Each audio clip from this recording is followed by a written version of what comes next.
The Predator used to be the quintessential horror icon of the 1980s. It represented the fear of advanced military technology, the helplessness against an invisible hunter, and the cold dread of the Cold War era. But as we talk about Predator Badlands 2025, the question is no longer, is the Predator still scary? The real question is Hollywood killing its own legacy simply to maximize profit? Let us dive into the resurrection, commodification, exhaustion cycle this franchise is going through. Back in 1987, the original Predator became a cultural phenomenon. On a modest budget, the film grossed nearly $100 million globally. This proved the appeal of the simple but excellently executed concept of an alien hunter. The fear was not in the gore, it was in the mystery, an invisible, seemingly invincible creature that forced humanity to confront its own primitive fear. The sequels failed to maintain this essence, culminating in The Predator 2018, becoming the textbook example of franchise fatigue, an intellectual property stretched thin, without a new soul. Then came Prey 2022. Director Dan Trachtenberg took the franchise back to its original simplicity and proved that audiences still crave the Predator, provided the story is told correctly. Before we move on, what was your favorite Predator movie? Was it the 1987 original, or the raw survival of Prey? Let me know in the comments below. It is on the back of Prey's momentum that Predator Badlands 2025 was born. Dan Trachtenberg is returning, but this time, things are far from simple. For the first time, a Predator, the character Deck, an outcast, is the protagonist, alongside Elle Fanning as a synthetic clone. The film is described as taking a psychological and humanistic direction, exploring the Yautja Prime culture, and utilizing visual effects in every shot. This is a bold move, described by Hollywood trade papers as an attempt to turn a gory action franchise into, quote, art house horror within a major intellectual property.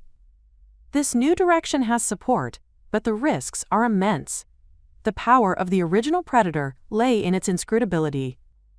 When a mythological icon is turned into a psychological character, the myth and mystery that once triggered primal fear are eroded.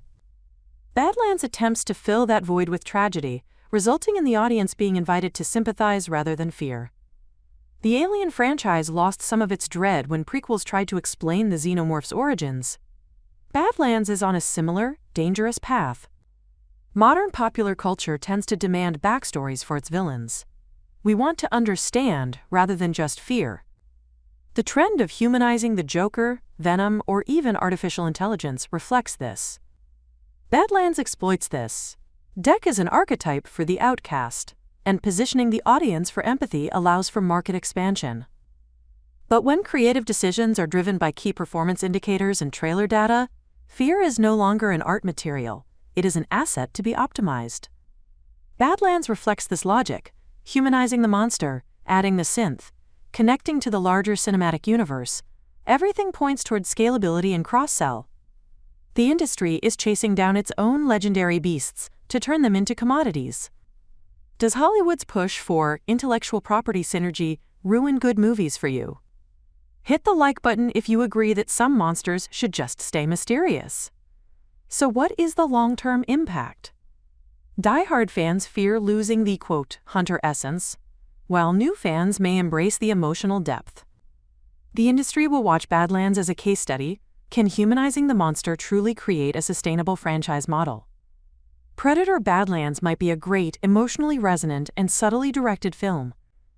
But on a cultural level, it is clear evidence that in the post-intellectual property era, no legend is durable enough to escape the commercial cycle. The serial killer that once made us tremble with mystery may now stand up, look straight into the camera, and tell their story, and when that happens, a part of the original fear vanishes. The dread is no longer in the audience's chest, it resides in Hollywood itself, the ability to turn every myth into a consumable product and ultimately make them soulless. If Badlands makes you cry for Deck more than it makes you run in fear, remember that you are witnessing a phenomenon larger than the movie. And that, my friend, is the real fear. Do you think Badlands will be a masterpiece or a massive mistake? Subscribe to the channel so you do not miss my final review when the movie drops. and tell me your boldest prediction for the film right now.